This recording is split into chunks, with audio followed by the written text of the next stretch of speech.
What is up, everyone, and welcome back to the channel. Today's a pretty exciting one. Well, it is for me anyway, because I've been waiting, I think a good part of almost 2 months for this little bracket. It's the tailtidy bracket for the back. So I finally received that one, and we're going to install that one today. I was going to paint the wheels this episode, but the tailtidy bracket ended up showing up, and I really want to get that finished off and finish off the rest of the wiring, just so that it's all out of the way and we can just go crazy into getting all the wheels prepped and ready for paint. Had the wheels taken off and stripped. I stripped all of the sprocket and brake discs off. I am going to use new brake discs. If you're new to the channel, I've already got a new sprocket. That's the one down there. So I've got all these stripped and ready to go. So as you can see, we're legless at the moment. So yeah, I'll get onto them this weekend, but for now we are going to be installing this little guy. So I've had a little bit of a play around with it, and I've looked at a few pictures on the eBay channel that I got it off. It's a company over in Hungary, however you pronounce it. And they make these brackets up for the early model R6s. It's good quality. It's got great paint on it, so this should be good. So basically what I'm going to do is utilize these two holes up here, because I want it sitting up a bit higher and a bit more tucked in. So what we're going to do is we're going to use this bigger, longer side for the number plate, and we're going to use this small side up here for the actual mounting of it. This way I don't have to go drilling new holes into it or drilling any new holes into the plastic itself. I want to completely do away with that. I want to keep it as clean as I can without modifying it. So if I use this, these holes here line up nicely right to the corners, which is great. You sort of see it. Oh, let me get that out of the way so we can have a bit of a better look if it wants to get out of the way for me. It's probably the best I can do that. So yeah, you can see basically here, like where they line up the bracket, and then underneath that wire too, you can see. So it's kind of a perfect fit there. So the idea is to get that in there, and then I might 3D print just like a little rectangle sort of a plastic bracket in here. That way I'm not just bolting it straight onto this plastic here, because this plastic isn't too thick. I mean, it's strong enough, but it's just, I feel as though it would need a little bit more support. So getting a little bit of a, like a rectangle bit of plastic printed out, and just chucking it in here, and then marking it out and drilling those holes into that plastic bit that I print out. And then that way I can chuck the nuts on this side of the bracket, and I feel as though it'll sandwich it in a bit more and just be a lot more sturdier, rather than just chucking it straight onto this plastic. I do have all this hardware over here. So I've got all the black stuff here just to match up with all the black underneath there, so that it looks really sleek and you're not seeing a bunch of silver stuff. These do fit in there. They are a M6. I feel as though an M8 probably would have been a bit better, because it's a bit bigger.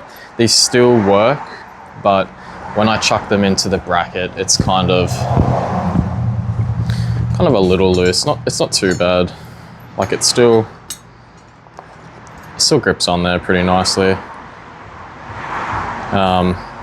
Worst case, I'll just have to upgrade to the M8s later on, but I feel like that should be all right. If that washer there isn't good enough, I do have these silver ones here that are a bit wider, that might be a bit more handy, so I might use them as well.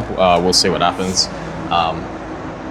Worst case, I can use one of these for the under part of the bracket, just so that it's got more surface area, and then chuck one of these black ones over the top of it to kind of hide the silver. These are also a 316 grade stainless steel, so they're used for like all of your marine stuff. So these won't corrode and they won't rust, which is great. I'm not going to be riding the bike in the rain anyway, so it's only going to be ridden on, you know, really good sunny days. Just taking it out on the weekend and all that good stuff. So yeah. Oh, and these are the lights that I'm going to chuck into the sides here. So these lights here will just basically go into these side holes here, because in Australia by law you need to have your rear tail light indicators 30 centimeters apart from one another. These do have integrated indicators in them, so when I indicate, these will flash the yellow orange color as well, but as you can see, they're not 30 centimeters apart. So if I get caught with that, I will be getting a fine, and we don't want to be paying those because that is a huge waste of money. So yeah, having that bracket in there and the indicators off will give me that 30 centimeters and keep me in the safe region, which is good. And then, so these yellow ones here are for the indicators on the ones here I was just talking about. So I'll splice all of them in. And then these are going to be the original indicator harness. So that's all of the brake light plugged in. But with these ones here, because they're so old and I had to cut into them because that plastic was just so hard, I'm just going to cut them off and put new ends on it, put new clips on it, and just tidy it all up and then wire these into. I feel like these are going to be the same as what we done on the front, where, because they're a bit newer, what happened with the front was one of these wires didn't get utilized at all. I'm pretty sure, or it was either one from the new one or one of the old harness wires wasn't utilized, but we'll muck around with it, we'll get it working, we'll make sure they're working correctly.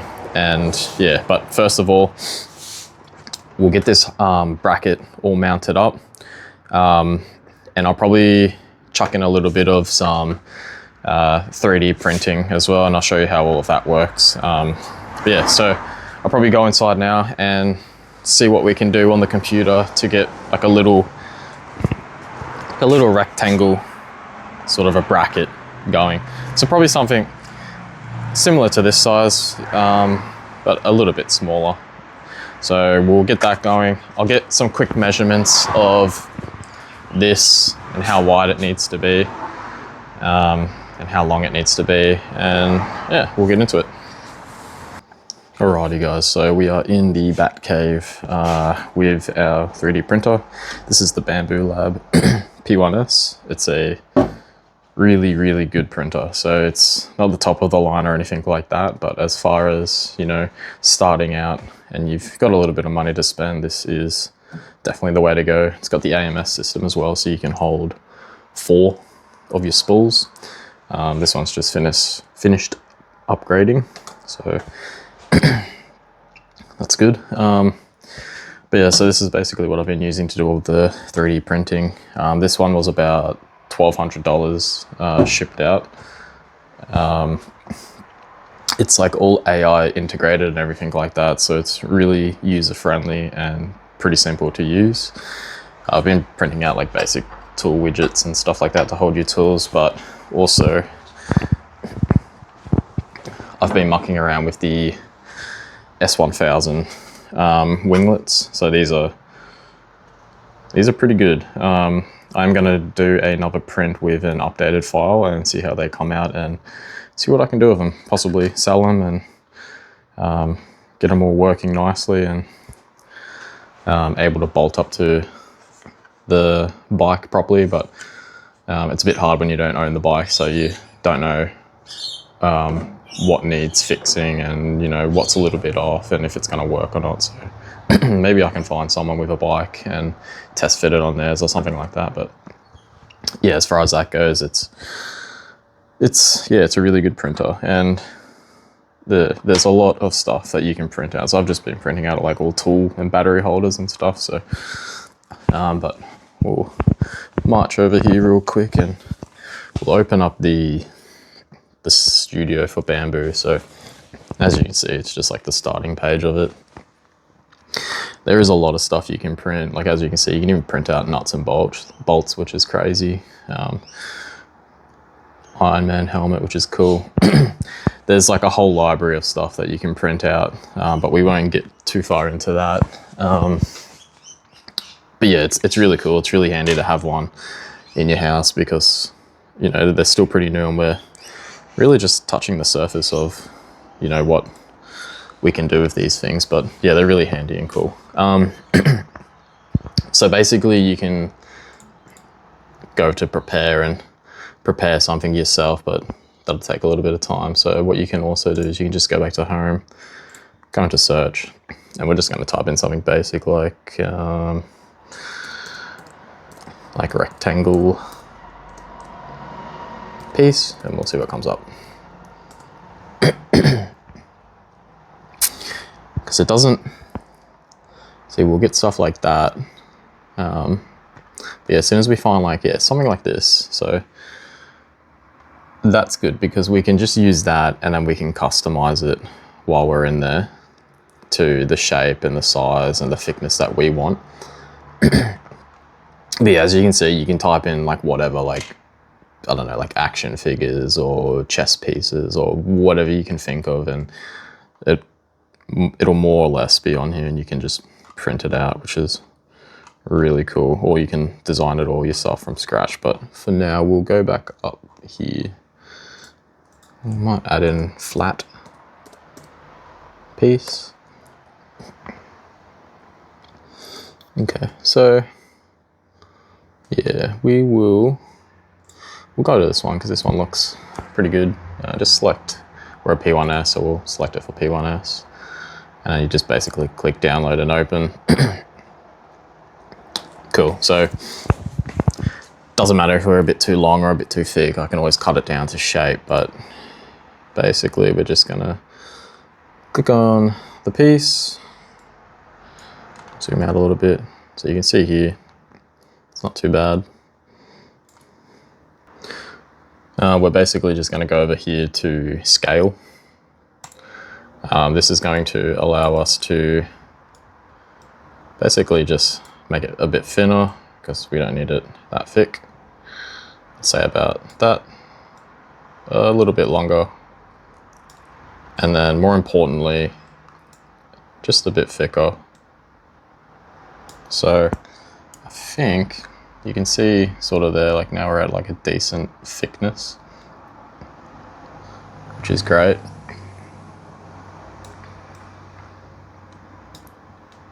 And we'll just click off and have another look at it. That there should be more than enough for what we need. So we're just going to click back on the piece, going to right click it, and we're going to go down to, oh, it's had an upgrade, so everything's a little bit different. Where is it?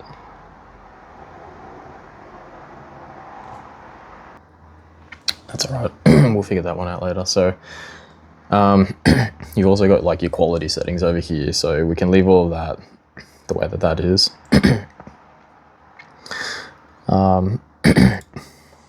Excuse me. So the best one for this is, it's actually not in here, so we'll just leave it as what it's on now. Support.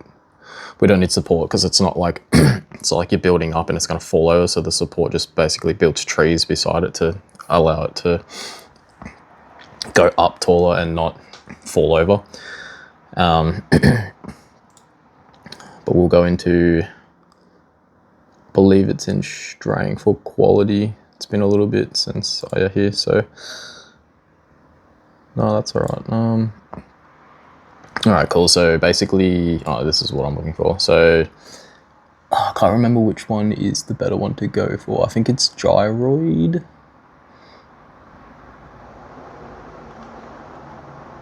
Yeah, I believe it's gyroid. So we'll go for that.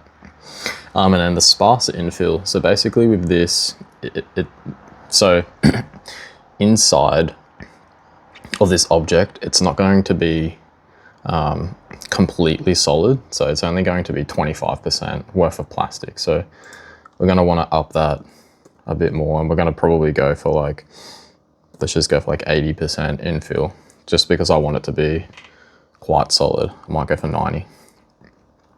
Because yeah, I want it to be quite a solid little piece, like a little solid bracket just to hold that all in. So all of this you can just basically leave like that. You can fiddle around with it a bit more, but yeah, I don't like to go too in depth with it. Especially for something so simple as this. And then basically we're just going over to here. Make sure that's all good, make sure it's on the right printer. And then we're just gonna slice the plate. So that just basically gets it ready to print. So it'll give you how long it's going to take to print. So because I've gone with such a dense infill for 90%, it's going to take 1 hour and 26 minutes to print that. But if I had left it at 25%, this thing would be printed in like 20 minutes or so. But because I want it to be solid, we're going to go for the full 120. I might, hang on a second. I might go down a bit just so that we're getting a quicker print happening. I might go for 50. Oh, yeah, 50%. Cool.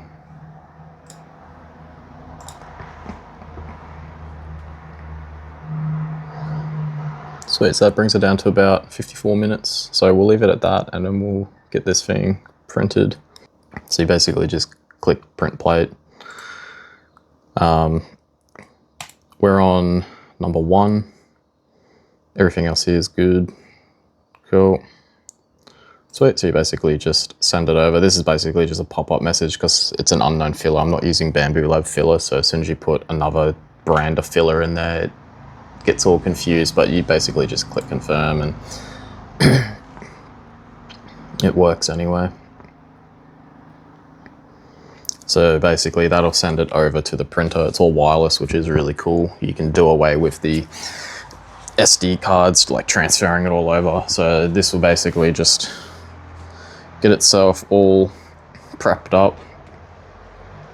It'll heat up, so the bed will heat up, and then it'll do its pre-checks and all of that good stuff. So once that's printing, I'll resume the video so you guys can have a quick look at it. So this is basically like pre-checks here. It gets all of its axis and everything like that. It'll pour out the excess plastic there to make sure the nozzle's working, and then it'll just do like all of its parameters and all of that, and it's auto leveling on the bed just to make sure that everything's okay. But yeah, it's a pretty good machine. And it's spooling down some plastic now, so that'll melt through. It'll waste a little bit, but that's just to ensure that the nozzle's all working. Cool, once it's all printing out, I'll resume the video and you guys can have a quick look at it.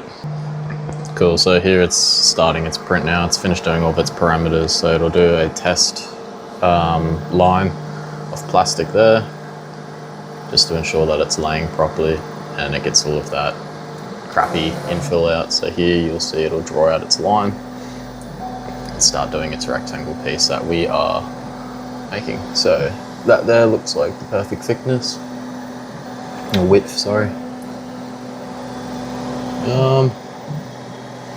Might be on along the side, maybe. I might have to cut a little bit off, but that's not too bad.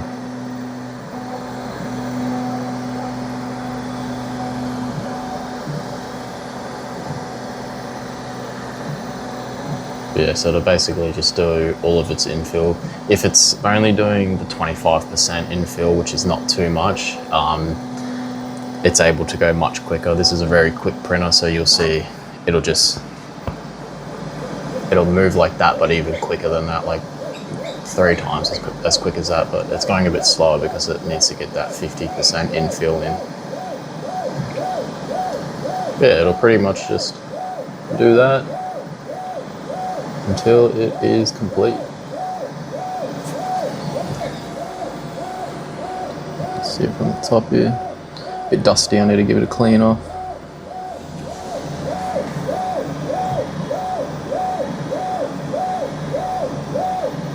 But yeah, this should be a really good piece once it's all printed. And that'll just allow for that extra strength on the bracket. I know it's just like a number plate bracket, but I don't want to have it just on that little bit of plastic under fender. I'd like it to be a bit more sturdier and a bit more compact and just better. So yeah, you can see it's getting a nice amount of infill in there, which is great. 90% probably would have been a bit ridiculous, but yeah, this should be more than enough. Cool, once that's a bit further into the process and about ready to finish, I'll resume the video on that. But yeah, you basically just watch it from here. So right now it's, it'll give you an estimated finish time at 8:23 this morning. That's how much it has left. That's the percentage that it's at, so you just keep an eye on that. This here you can pretty much just close it down if you want. It won't impact any of this, but yeah, so I've basically got 45 minutes left on that one. So in the meantime, I'm gonna shut the video off and go do some laundry and resume the video after that. I figured I'll just add this in too. You can see here that it's picked up some speed. Just so you can see what I was talking about, like it's a bit quicker, but yeah, you can amp up the speed a lot more, but it's nice to have it at a nice consistent speed so that it doesn't, you know, stuff up the print or the infill. You want it to be consistent and thorough all the way through. That way you've got a good solid piece.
Alrighty guys, so the printing's all done. I just recorded all the printing process so you guys can watch it. I'll speed it all up if you want to watch it. It's pretty cool to watch. It's really intriguing and just, yeah, it's awesome. But we have here the piece we've printed out. I left the door open on it so that the recording of it would be a lot better. But as you can see here towards the end, it's a bit more rough than the nice finish, and then that's the finish on the back side. That's to the bed of the printer. So basically the only reason why I done this was because I left the door open on the printer, and that lets all of the heat out. So what happens is this part here, where is it? The end part here will start to lift up off the bed. As you can see, it's a bit bent. So yeah, as you can see, it goes like that. So that's just from lifting off the bed from all the heat getting out, and then it cooling down. So what you want is, you want a constant heat inside. That's why the door is there. So you can close the door up and it will just allow for all of the heat to be stuck inside, and therefore this will stick to the bed a lot better and it won't lift up. But that's not to worry anyway, because it's going to be hidden under here anyway, so it's not a big issue. And all I really wanted was a big sort of chunk of plastic like this anyway, so that's all good. We'll put it in here. I might just leave it that size because that's not too bad. So what I'll do is I'll line this up, and I'll mark the holes, and then I'll drill through this plastic.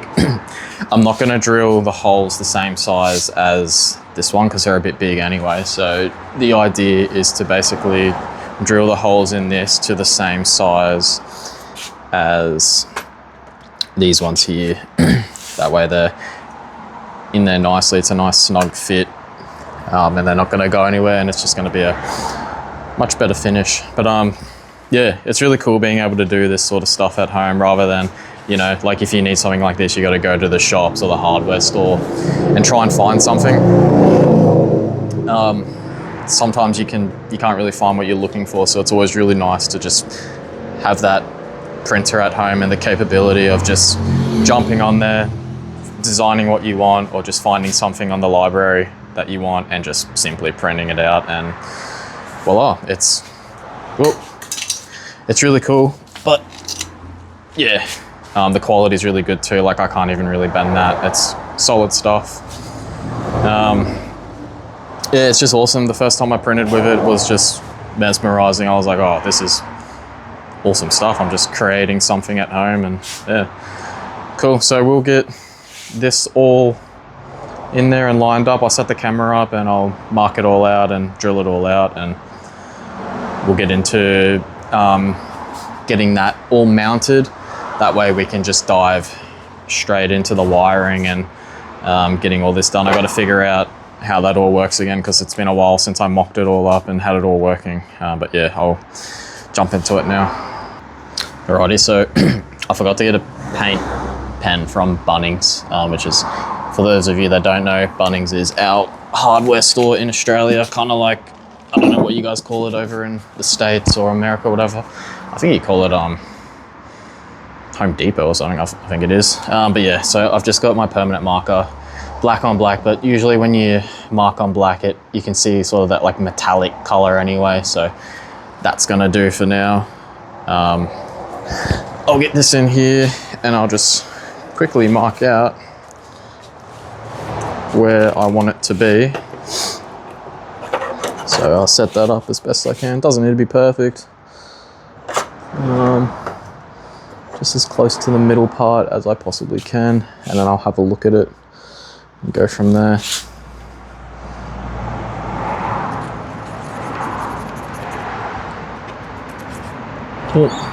As long as it's pretty centered and good, that should be well and truly good enough. All right, so that's pretty good. sort of. I'll straighten it up now. Yeah, I'll straighten that one up a little bit more, but that's not bad. It's pretty sanded like this way, so it's nice and in the middle. So I'll just grab the drill out and I'll get into drilling. Alrighty, so I've got my 6mm drill bit. So wish this thing would focus better. Cool. So yeah, that's the size for that one. But first off, I'm going to just drill in a nice little pilot hole with a size 3. So we'll get all that happening. Everything's in the way. I'll get this chucked in. Just gonna chuck this in here so it's held a bit better. And then we're just gonna go for it. I've actually never drilled through this plastic yet, so it's pretty good actually. So this is the one that I want to line up a little bit better, so I'm going to say around, roughly around about here.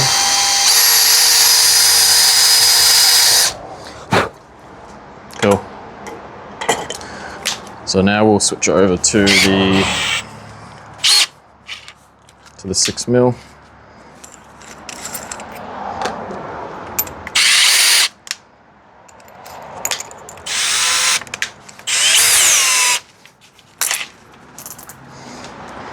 Flip it over again so we can see what we're doing.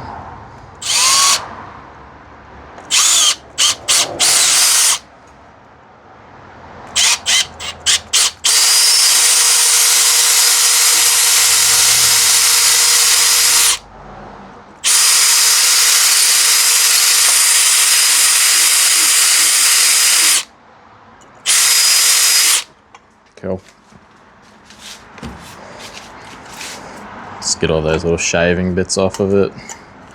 And we'll go over there and we'll give it a quick little test and see where we're at, see what it's looking like. Yeah, that's not too bad, so that goes through there nicely. Oh, and there goes that one. Lucky we got a whole bunch of them. I am not even going to bother looking for that one. Cool. I'll go over there, test it out on the bike and see where we're at. Okay, so I got all these set up. So I got a bunch of washers, spring washers. These black bolts are actually lock nuts, and I'm going to use the spring washers with them too. I know it's a bit overkill for a tailtidy bracket, but you know, these bikes have like 16,000 RPM, so there's a lot of vibration going through the bike, and there's a lot of chance for these to vibrate and loosen off. So this is just precautionary. That way it's going to stay on there nice and tight. I did get these big penny washers as well because I figured I might need them, but that's when I decided I'd make that little bracket up just for more surface area. So the original plan was to use these on the inside for some more surface area, because that hole is a bit bigger. But yeah, we'll go over here now. We'll find where I left the bracket to over here, and we'll test fit this up. I can't speak today. It's one of those days. Alrighty, so we'll get this set up again, and we will have a muck around with it, see what we can do. So, cool. Chuck all them over there. Alrighty, so I've decided I am actually going to go with the 316 grade washers with the black ones over them, just so that there's a bit more surface area on this. So what we're gonna do is we're gonna chuck a black washer on first, and then one of our bigger ones. So we've got that one prepared, and then we're gonna do the exact same for this one. So just black one first, and then the 316 grade silver one, just so there's a bit more surface area when we chuck them through this part here, because before it was a bit, you know, it was like basically in line with this. So as soon as I tightened it in, that washer, that black one, would have just started to bend and pull itself through. So having this surface area on here is gonna prevent that from happening. And you're not really gonna see it anyway. To be quite honest, the black ones aren't covering as much as I thought, so I might just leave them on there anyway, just for that extra bit of reassurance. Alrighty, so we'll flip them around, and we'll try and get it all up there.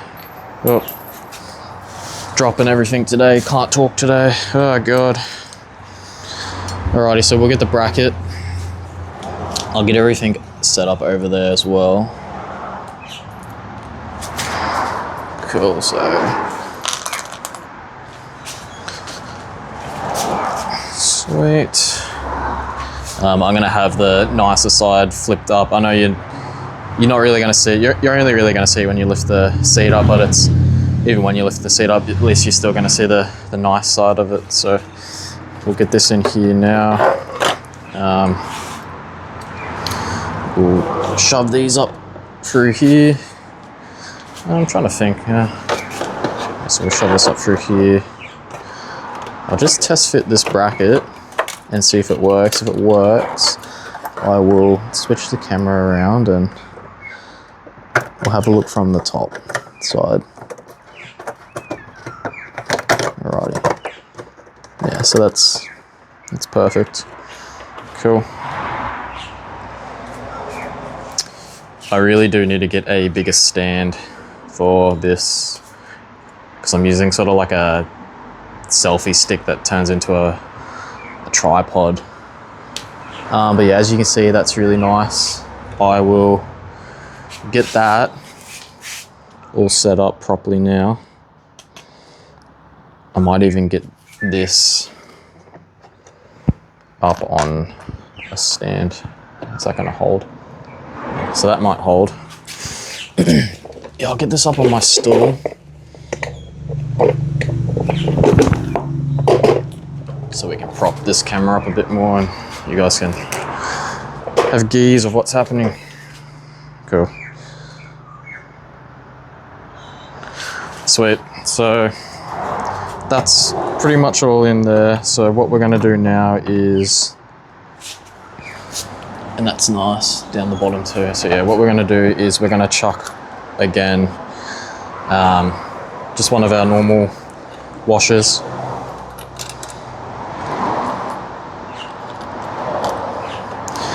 Just on both of those. And then we're gonna chuck our spring washers on. Again, this is a bit overkill, but like I said, there's a lot of vibration that goes through these bikes, especially the older models, so taking precautions is definitely necessary. And then yeah, we're just chucking on our lock nuts here. Cool. I'll go get the Allen key and the, I'll go get the Allen key and the correct socket for this, and I'll tighten them up. Those black nuts that I used are, sorry, not nuts, bolts that I use are actually Allen key head.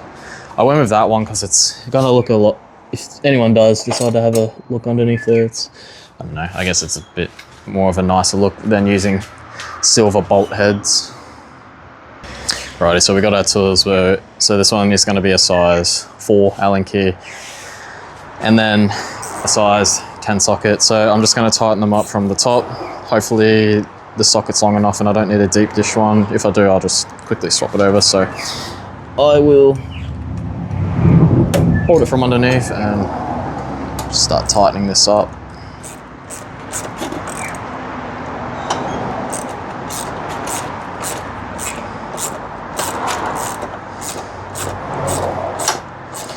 And then just once it gets to a certain point where it's holding and it's a bit more tight, I will jump underneath there and have a quick look and make sure it's all lined up.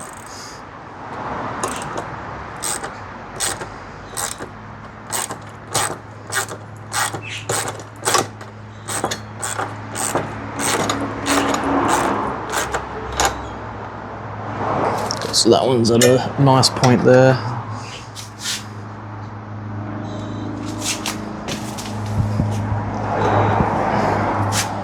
Cool, so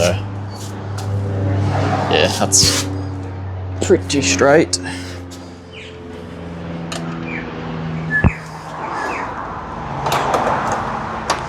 Get this one happening, just make sure the wires don't get caught underneath it.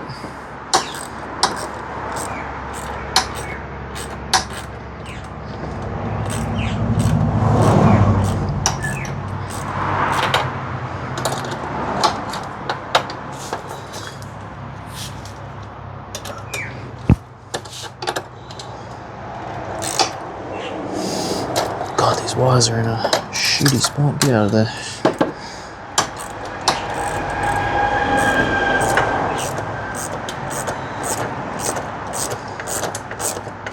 We won't go too tight with this either because it is just plastic sandwiching together, so we don't want to crack this fender, so we'll just get it to a nice point where it's nice and sturdy.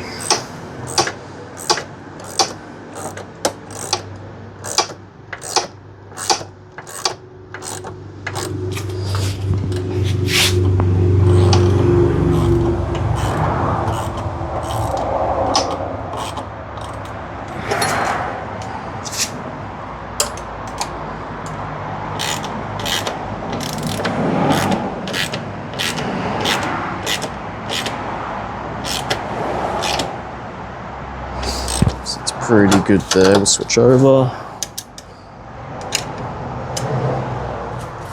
Just make sure that spring washer's nice and pushed down as well, nice and flat, so it's working. Cool. You can sort of feel when it gets to like a nice level.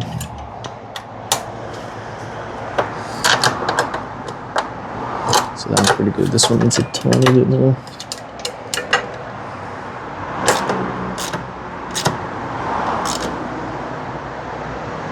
Cool. Sweet, so that's pretty good. That's nice and straight, and that's really sturdy. So I'm actually playing with the bar now, the bracket, sorry. That's nice and in there. Give you a quick look at that. So that's basically the end result there. So yeah, and that there, that's, I can't even move that. That just moves the whole fender with it. So that's perfect. And that's in there nice and straight, and it's nice and tucked under there as well. So when the plate goes on there, I think I've got an old plate from, geez, years ago. Where is it? Might not have it anymore. Definitely remember it being in this old toolbox though.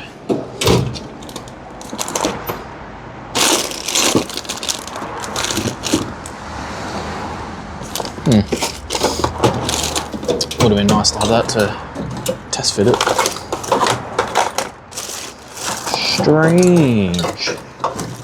Strange anomalies. This is just a really old toolbox that just gets everything thrown into it, so.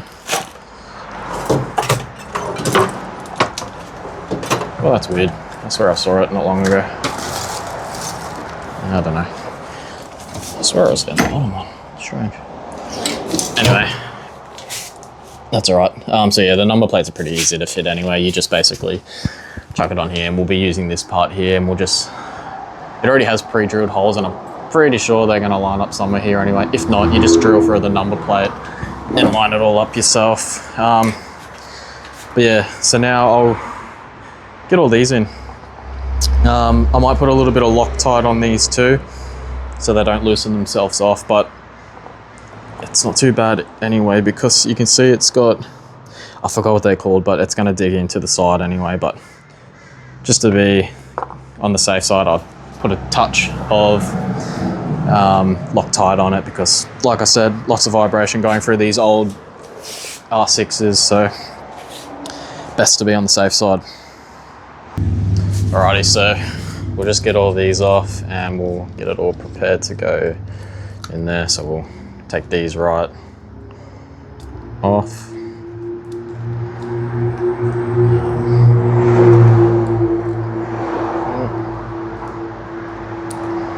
Cool. And the same with this one too. Sweet, so we'll just figure out sides. So we'll chuck this one in. And then I'm gonna have to feed the wires up into, there's like that little center bottom hole here, so that's where they're going to get fed through. So I'm gonna see if I can make it as tidy as I possibly can. So we'll get that in there. And then we will chuck on our nut.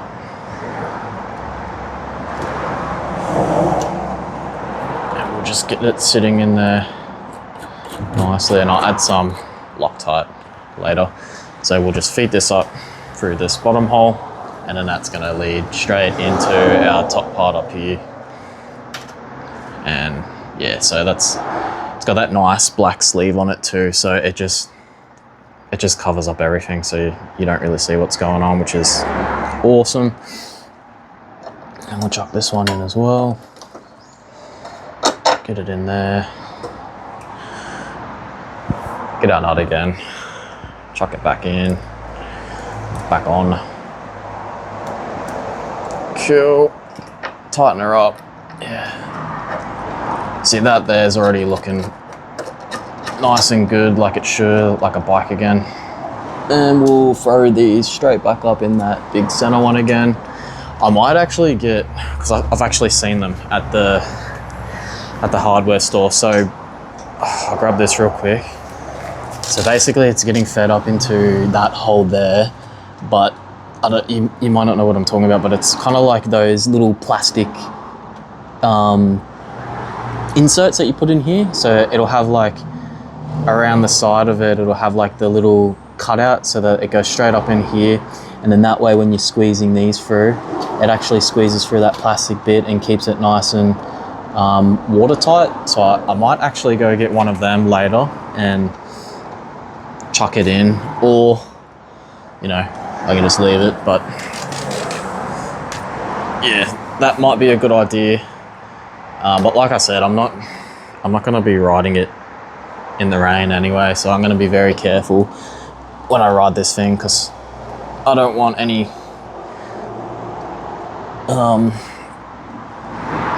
rainwater getting on it or anything like that. It's pretty much just going to be like a weekend rider and some days at the track.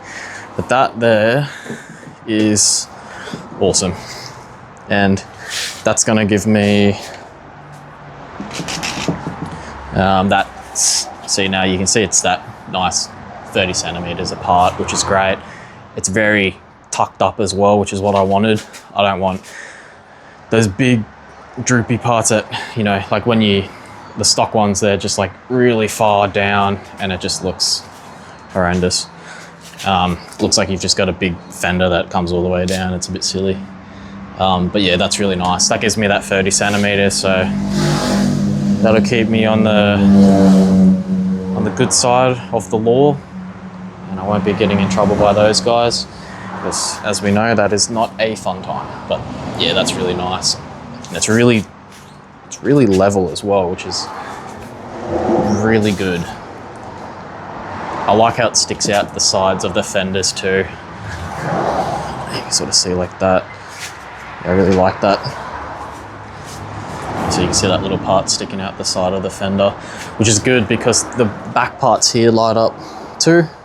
I think they're blue, I can't remember. But yeah, that's going to be a nice look when I'm riding and indicating.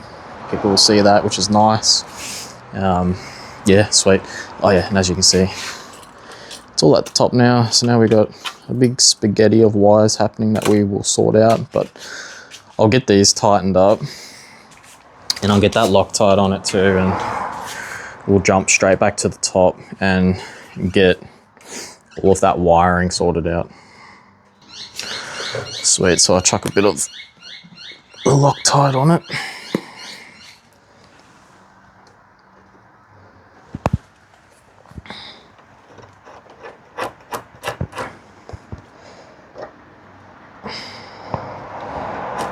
Might take these all the way out just so I can get it on there. So I'm just gonna put a dab of it like that and just screw that straight in. So the last thing I want is them loosening off and falling out and looking all silly and droopy. These are only like your eBay, dropping everything, Jesus. Yeah, these are only like your eBay spec LED ones, so you know they're good, but they're probably not going to last a crazy amount of time, but it may surprise me. I mean, if you're riding it in the rain, then yeah, they're not going to last nearly as long, but it's just really hard to find things for this year model bike. You probably can get good quality ones, but they're just super hard to find. But these here, they're not bad anyway. Like, the quality of them is pretty nice, and they're pretty cheap as well. So like, if they do break, then I can always get new ones down the line anyway. They're not cheap, but like,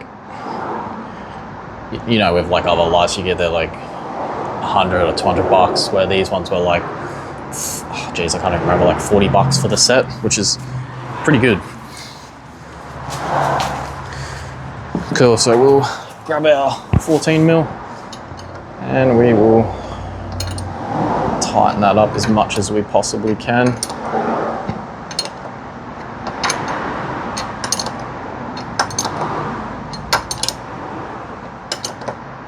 Just keeping in mind that it doesn't need to be too tight. It's tight enough.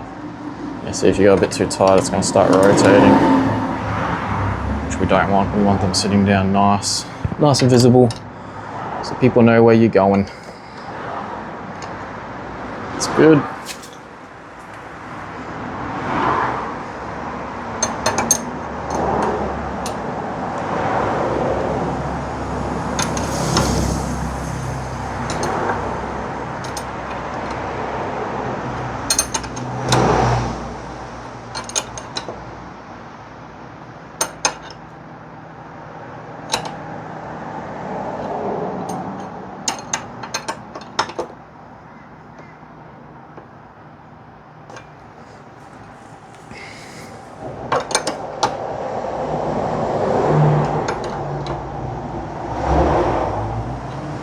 Sweet, so that's nice and tight, they're nice and level.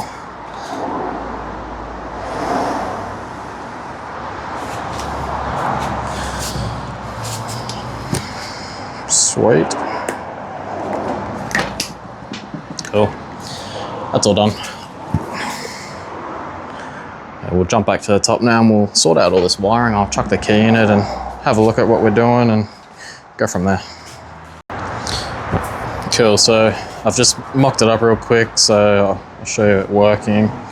I just have to remember the sequence because you gotta put two wires together. It's the same as what I had to do with the front. So you see there, that one works. And then we'll add in the other one here. Sorry, just trying to manage it all with my hands. It's a lot to hold on to.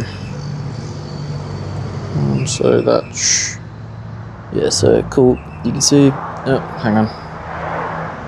Cool. So that's basically it there. So pretty much, I'll show you from the top. So what's going to happen is, obviously the yellow one goes with these two, but we'll chuck that away. So what happens is, the red and the blue one are going to have to be spliced together, and they are going into the bike's harness here into the brown one.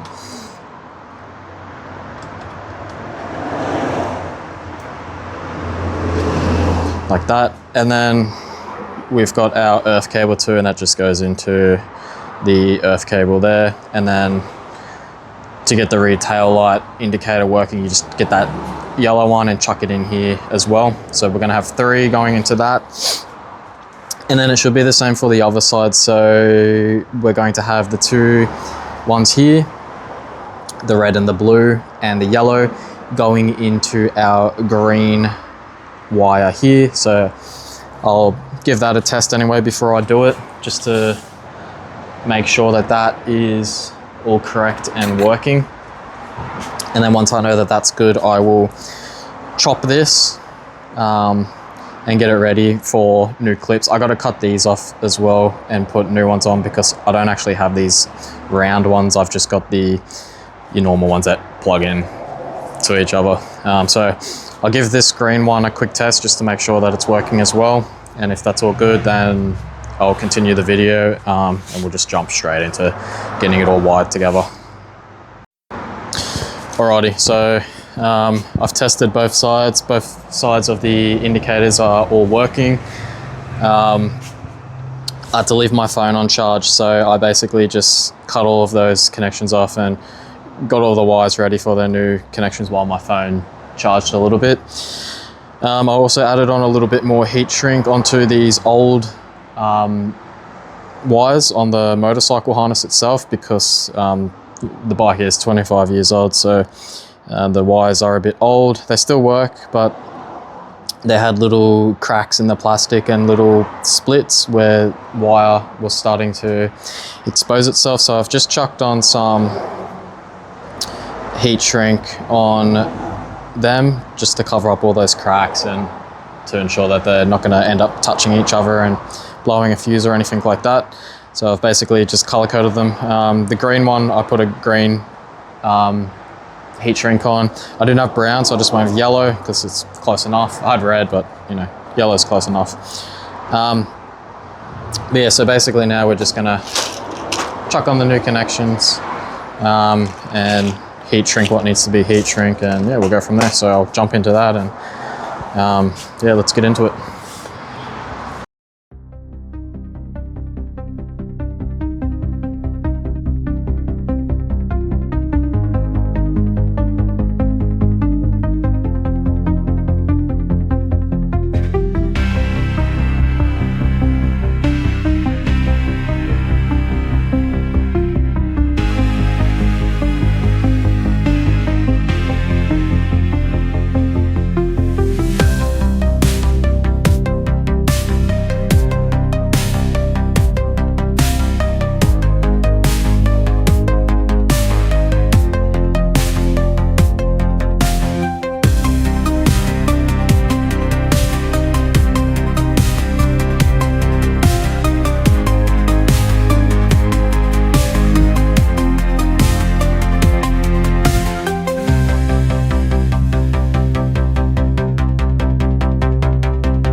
Alrighty, cool. So that is all done. And as you've seen, everything was working, looking really awesome. I put a little bit of that. It's just heat shield, but it's also good for like vibration dampening and all of that. Because I wanted to sort of have it attached there, not straight to metal, otherwise the vibration can eat through these wires eventually. But yeah, I've zip tied it all up, made it nice and good. What I was doing here with these two zip ties was, because I've modified this rear tail section, it's a bit hard to get it propped up, so the way it sits all bolted in and everything is a bit down when it's meant to come up a tiny bit more. So I basically just got the zip ties around the light brackets and the rear bar here, and just zip tied it to pull it up just a bit more where it's meant to be sitting. So now it's got a much better seating position to it now. So just sort of training it to where it's meant to be, which is good. I'll fiddle around with it a bit more later to see if I can get it a bit better. But for now, that's much better than what it was. And I'll just have to, yeah, make sure it's all centered. It's a little bit further to this side, but it's really hard to see that anyway. But yeah, that's pretty much all of that. I'll give you guys one last look at it. All working. I was going to, what do you call it? I was going to heat shrink these sections, but those once you plug those plugs in, they're a bit of a pain in the ass to get back out. So I just put some electrical tape on it, which that'll be fine anyway, because if I do need to unplug them, I can just quickly take that electrical tape off. So theoretically, that's a bit better. Cool, so you guys have seen the brake lights before anyway, but I'll just show you again. That's the way they work, and that's tail lights. And then, so that's all working. Awesome. And then the other side. Sweet. That's all it there. So that's all good. Looking awesome. So that's all the indicators working now. So you can see over there as well. That one's on. That's on. Bottom one's all good. Back side of it's working still. Awesome. And then